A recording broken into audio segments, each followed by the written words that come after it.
ونتوكل عليه ونعوذ بالله من شرور أنفسنا ومن سيئات أعمالنا من يهده الله فلا مضل له ومن يضلله فلا هادي له ونشهد أن لا إله إلا الله وحده لا شريك له ونشهد أن سيدنا وحبيبنا وسندنا وشفيعنا وأيدنا ومولانا محمدا عبده ورسوله أما بعد قال الله تبارك وتعالى في القرآن المجيد أعوذ بالله من الشيطان الرجيم بسم الله الرحمن الرحيم فلا وربك لا يؤمنون حتى يحكموك فيما شجر بينهم إلى آخر الآية وقال النبي صلى الله عليه وسلم أملك عليك لسانك وليسعك بيتك وابكي على خطيئتك رواه الترمذي أو كما قال النبي صلى الله عليه وسلم اقبال بڑا اپدیشک ہے من باتوں میں موہ لیتا ہے اقبال بڑا اپدیشک ہے من باتوں میں موہ لیتا ہے گفتار کا یہ غازی تو بنا کردار کا غازی بن نہ سکا مسجد تو بنا لی شب بھر میں ایمان کی حرارت والوں نے مسجد تو بنا لی شب بھر میں ایمان کی حرارت والوں نے من اپنا پرانا پاپی ہے برسوں میں نمازی بن نہ سکا محترم سامعین برادران اسلام یہ پروگرام جو ہو رہا ہے اس کے کئی مقاصد ہیں نمبر 1 دارالقضا کا قیام ہے نمبر 2 جلسہ دستار بندی ہے میں آپ کے سامنے کچھ دیر کے لیے یہ بتلانا چاہتا ہوں کیونکہ میرے بعد جو لوگ آئیں گے وہ آپ کو تفصیل سے بتائیں گے کہ دارالقضا کیا ہے ہم اور آپ ایمان والے ہیں ہمارا اور آپ کا ایمان اس بات پر ہے کہ اللہ اور اللہ کا رسول جو فرمائے گا اس کی طرف سے جو فرمان ہماری طرف آئے گا وہ ہمارے لیے لاہے عمل ہوگا ہر حال میں ہم اس پہ عمل کرتے رہیں گے یاد کیجئے آقا نے فرمایا تھا سرکار دو عالم صلی اللہ علیہ وسلم کا ارشاد ہے ترکت فیکم امرین لن تضلوا ما تمسکتم بہما کتاب اللہ و سنت رسولی میں تمہارے درمیان سے جا رہا ہوں میں تمہارے درمیان 2 چیز کو چھوڑ کے جا رہا ہوں نمبر 1 اللہ کی کتاب نمبر 2 سرکار دو عالم صلی اللہ علیہ وسلم کی سنت جب تک تم اسے مضبوطی کے ساتھ تھامے رہو گے اس پر عمل کرتے رہو گے یقین مانو تم کبھی گمراہ نہیں ہوگے گمراہی کے راستے پہ نہیں جاؤ گے آج ہم اور آپ کیا کر رہے ہیں اپنے من مانی زندگی بسر کرنے کی کوشش کر رہے ہیں رب چاہیے زندگی کے بجائے من چاہیے زندگی ہم اور آپ بسر کرتے ہیں اور یہ چاہتے ہیں کہ ہم اپنے طرز اور اپنے طور اور طریقے پہ چلیں آپ کو یہ معلوم ہونا چاہیے کہ ہمارے لیے قرآن اور حدیث کے اندر ماں کی گود سے لے کر قبر میں جانے تک کے لیے تمام اعمال اور تمام باتیں جو ہماری زندگی میں ضرورت ہو سکتی ہے وہ موجود ہے ہم معلوم کرنے کی کوشش کریں ہمیں اس میں وہ بات مل جائے گی میں آپ کو بتلانا چاہتا ہوں 2 صحابی ایک صحابی تھے اور ایک شخص تھا جو منافق تھا ان کا نام بشر تھا بشر نامی منافق اور ایک صحابی کے درمیان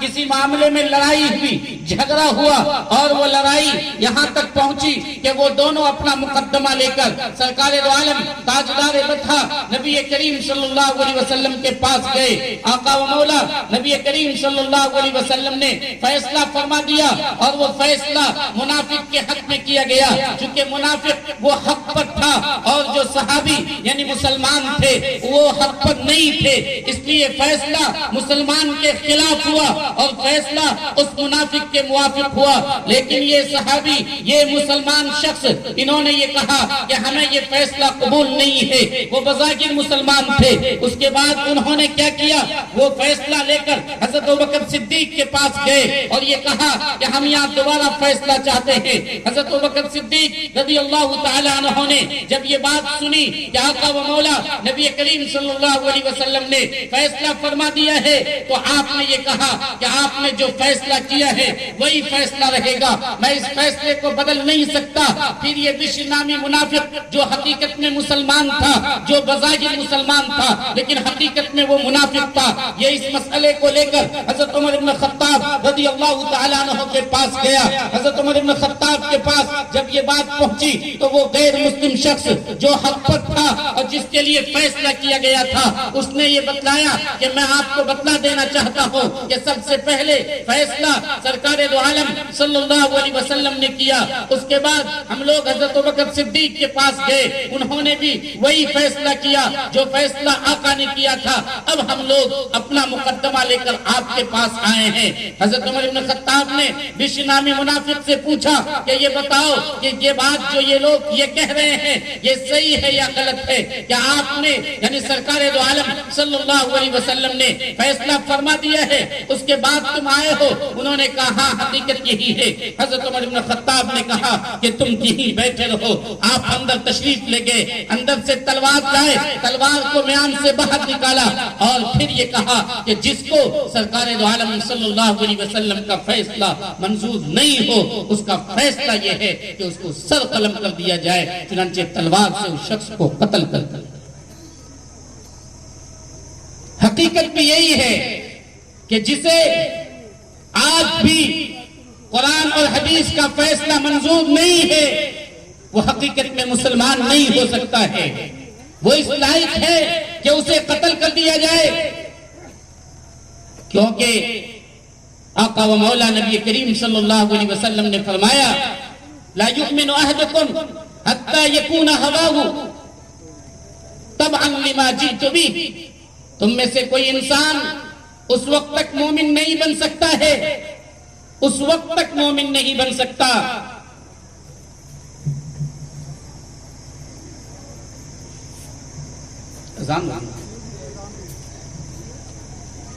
اس وقت تک مومن نہیں بن سکتا ہے جب تک کہ اس کی خواہش، اس کی مرضی، اس کی زندگی کا ہر عمل سرکار دو عالم صلی اللہ علیہ وسلم کی تعلیمات کے موافق نہ ہو جائے۔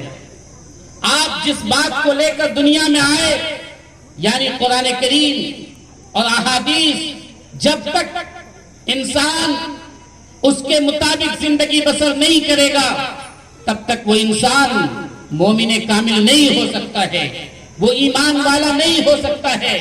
اس لیے ہمیں اور آپ کو یہ طے کرنا چاہیے کہ ہمارا ہر فیصلہ قرآن کے مطابق ہو، حدیث کے مطابق ہو۔ قرآن و حدیث کے جاننے والے علماء کرام قاضی بن کر آپ حضرات کے درمیان تشریف لاتے ہیں۔ دار القضاء کا قیام اسی لیے ہوا کرتا ہے کہ وہاں سے قاضی قرآن و حدیث کے مطابق فیصلہ کریں۔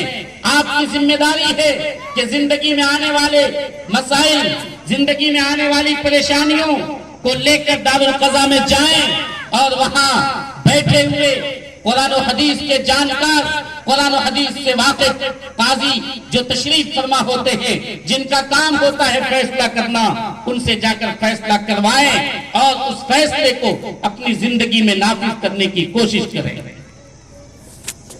دوسرا پیغام جو اس اجلاس کا ہے، جلسے دستار بندی ہے۔ چند بچوں کو آپ کے سامنے لایا جائے گا، اس کے سروں پہ دستار رکھی جائے گی۔ یہ دستار باضابطہ جلسہ کر کے ان چھوٹے بچوں کو یہاں لوگوں کے سامنے لا کر ان کے سروں پہ رکھی جاتی ہے، بزرگان دین کو بلا کر، اکابر کو بلا کر۔ کیوں؟ اس لیے کہ یہ اس بات کی دلیل ہے کہ قرآن کریم اس کے سینے میں محفوظ ہو چکا ہے اور یہ عزت کے لائق ہے، اس لیے آج اس کی عزت کی جا رہی ہے۔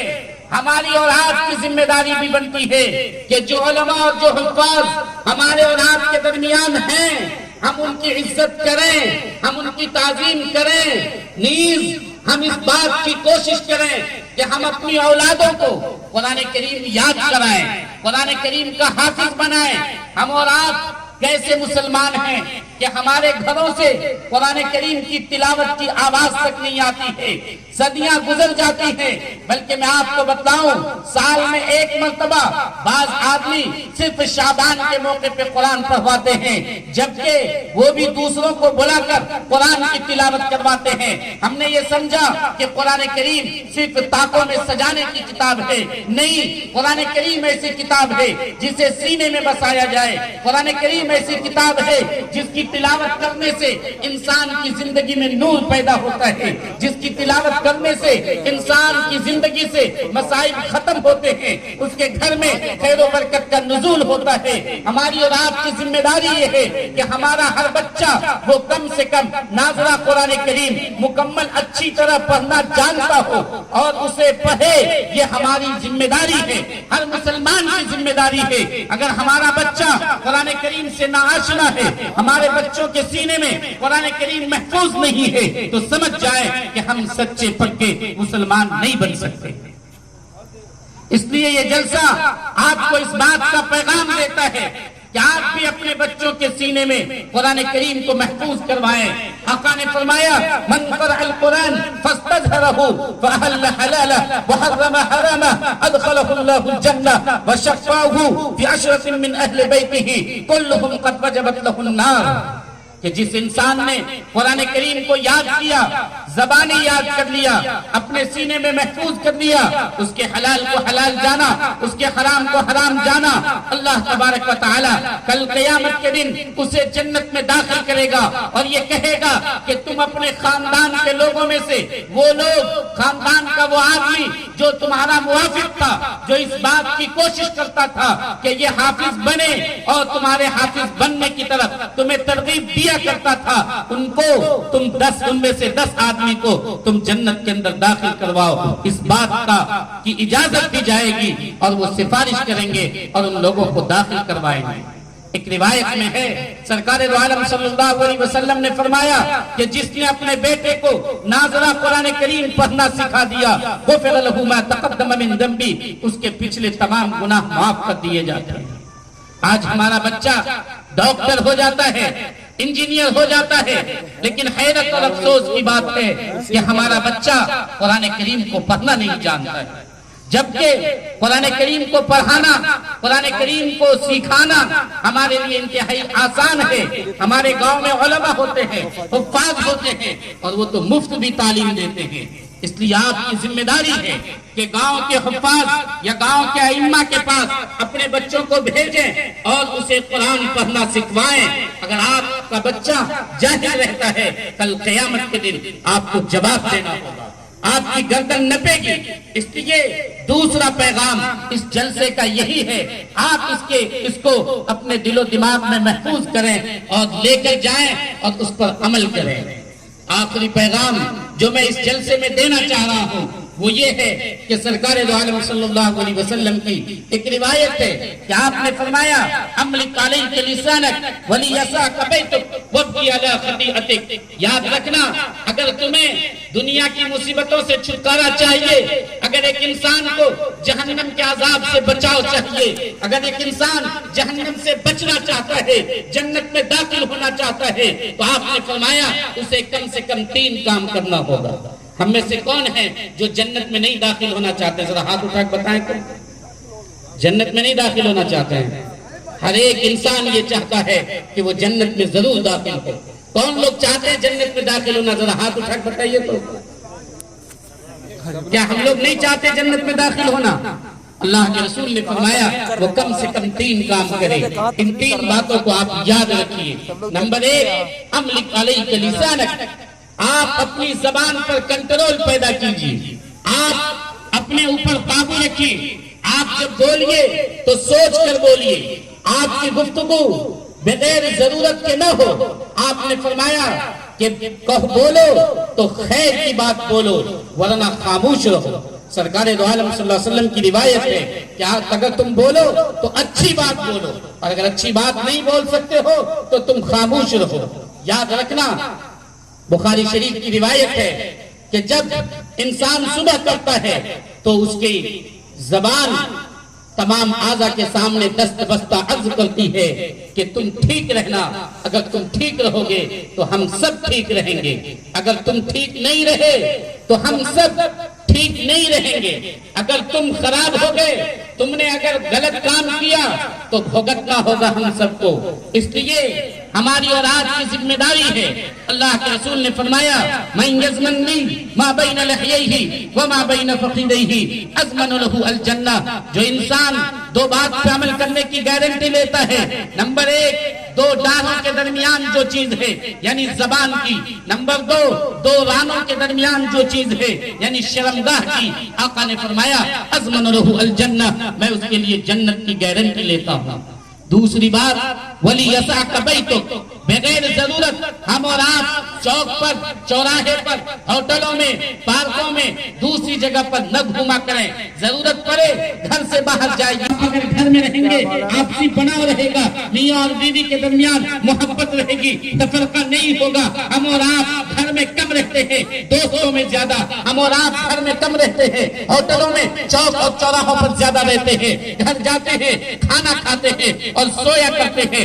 آقا نے فرمایا نہیں، وَلِيَسَعْكَ بَيْتُكَ، تم بلا ضرورت گھر سے باہر نہ جایا کرو، اگر ضرورت پڑے گھر سے باہر جاؤ ورنہ گھر کے اندر رہو۔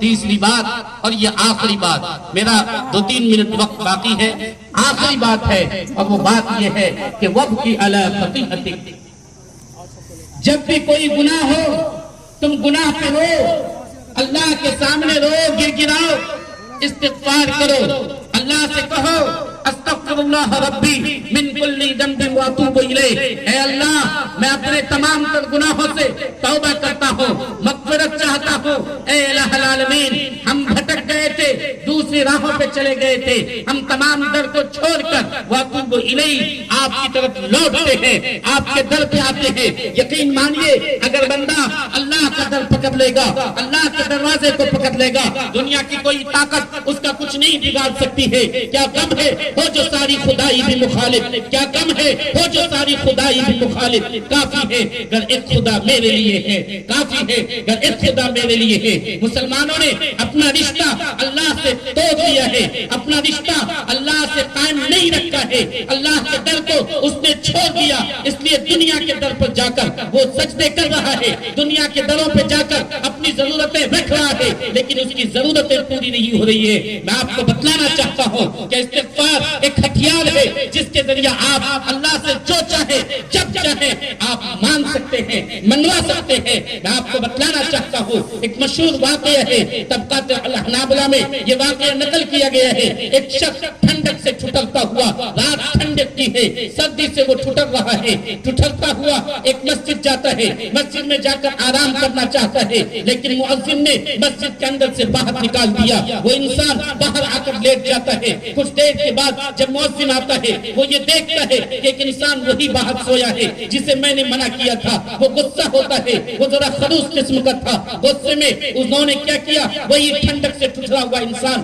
اس کے پاؤں کو پکڑتا ہے، زمین پہ کھینچتا ہوا اسے روڈ کے کنارے لا کے ڈال دیتا ہے۔ وہ انسان کچھ نہیں بولتا ہے، چونکہ بڑے لوگ تھے، ان کے آنکھ سے آنسو تو جاری ہے، ٹھنڈک سے ٹھٹر رہے ہیں، بدن میں طاقت اور سکت نہیں ہے۔ وہ پڑے ہوئے ہیں سڑک کے کنارے، سڑک کے دوسرے کنارے، اسی کے دوسرے کنارے ایک ہوٹل ہے، نان بائی کا ہوٹل، روٹی بنانے والے کا ہوٹل۔ وہ رات میں آٹا گوندا کرتا تھا، دن میں روٹی بنایا کرتا تھا۔ اس کی نظر پڑتی ہے کہ کوئی انسان ہے جو ٹھنڈک سے ٹھٹر رہا ہے، سردیوں سے سسک رہا ہے، انسانیت جاگ اٹھتی ہے۔ وہ اپنے ہوٹل سے نکلتا ہے، وہ انہیں اٹھاتا ہے، اٹھا کر اپنے ہوٹل میں لاتا ہے۔ جب تنور کی گرمی ان کے بدن میں جاتی ہے اور ان کی جان میں جان آتی ہے، وہ اٹھ کر بیٹھتے ہیں تو وہ کیا دیکھتے ہیں کہ روٹی بنانے والا، یہ نان بائی آٹا گوند رہا ہے، زبان سے بھی کچھ بول رہا ہے۔ انہوں نے کان لگایا تو انہوں نے سنا کہ وہ زبان سے بول رہا ہے استغفر اللہ استغفر اللہ استغفر اللہ۔ انہوں نے پوچھا کہ بتاؤ تم جو استغفار پڑھتے ہو کب سے ایسا کرتے ہو؟ انہوں نے کہا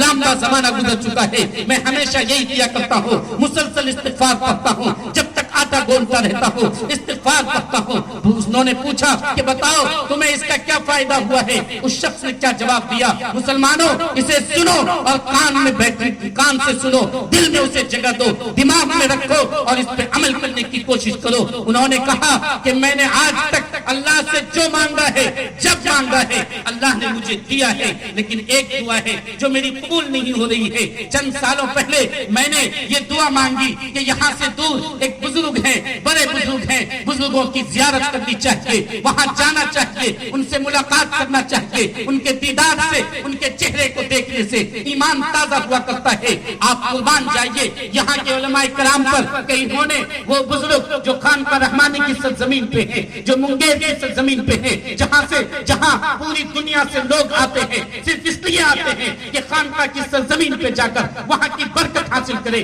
اپنے دل کے ایمان کو وہ تازہ کرے. وہاں کے بزرگوں کو ایک مرتبہ وہ دیکھ لے تو اس کے دلوں میں ایمان ہمیشہ تازہ رہے. اس بزرگ کو جو خانقاہ رحمانی کی سرزمین پہ ہیں, جن کے پاس وقت نہیں رہتا ہے, جن کے پاس لوگ وقت لینے کے لیے تانتا لگائے رکھتے ہیں مسلسل, لیکن وقت نہیں ملا کرتا ہے. یہاں کے علماء کرام مولانا شارد ضیاء رحمانی اور دوسرے لوگ مولانا عبد الباسط وغیرہ, ان لوگوں نے ان سے وقت لیا اور وہ آج آپ کے درمیان آ رہے ہیں. آپ بیٹھے بیٹھے ان کی زیارت کریں گے. اس شخص نے یہ کہا کہ میں اس بزرگ کی زیارت کرنا چاہتا تھا, میرے پاس وقت نہیں تھا, میں اللہ سے دعا کر رہا ہوں کئی سالوں سے کہ اے اللہ اس بزرگ کو میرے پاس بھیج دے تاکہ میں اس کا دیدار کر سکوں. انہوں نے پوچھا بتاؤ وہ بزرگ کون ہے. وہ کیا جواب دیتے ہیں کہ وہ امام احمد بن حنبل ہیں. وہ بزرگ امام احمد بن حنبل ہیں. وہ شخص جو ٹھنڈک سے ٹھٹر رہا تھا وہ رونے لگتا ہے, اس کی آنکھ سے آنسو جاری ہو جاتا ہے. انہوں نے کہا اے اللہ کے بندے, وہ امام احمد بن حنبل کوئی اور نہیں ہے, وہ میں ہوں. اللہ نے تیرے استغفار میں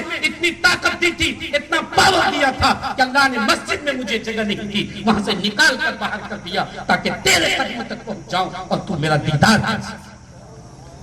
مسلمانوں استغفار میں یہ طاقت ہے, یہ پاور ہے. ہم نے استغفار کو چھوڑ دیا ہے. ہم سے غلطی دن میں ہوتی ہے, رات میں اللہ کے در پر روئے. اللہ کے سامنے رونے میں کیا بات ہے. اللہ کے رسول نے فرمایا جس آنکھ سے آنسو جاری ہو وہ آنسو اللہ کے نزدیک بڑی قیمتی ہے. 3 آنکھیں ایسی ہے جس کو جہنم کی آگ نہیں لگے گی. اس میں سے ایک آنکھ وہ ہے عین بکت من خشیت اللہ, وہ آنکھ جو اللہ کے خوف سے روئی ہو.